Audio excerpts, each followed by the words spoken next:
Отново към нашата страна. Близо 800 души се явиха на първия ден от кастинга на Big Brother епизод 4 в Велико Търново. Подробностите от Павел Владимиров и Росен Бонев.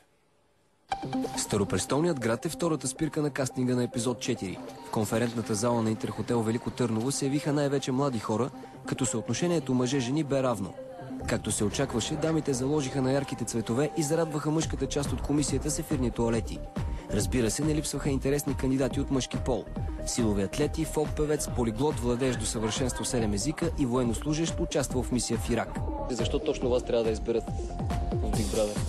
Откъде я знам? Защото съм интелигентен, интересен, приятен, занимателен. Защото съм супер хитър и знам примерно с това стратегия да вляза и да играя в къщата.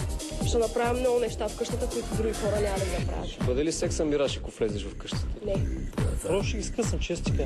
В смисъл сексуален подтекст? Всяка смисъл. Сексуален, миксуален, всичко. Има ли шоу, има развитие, има напредък.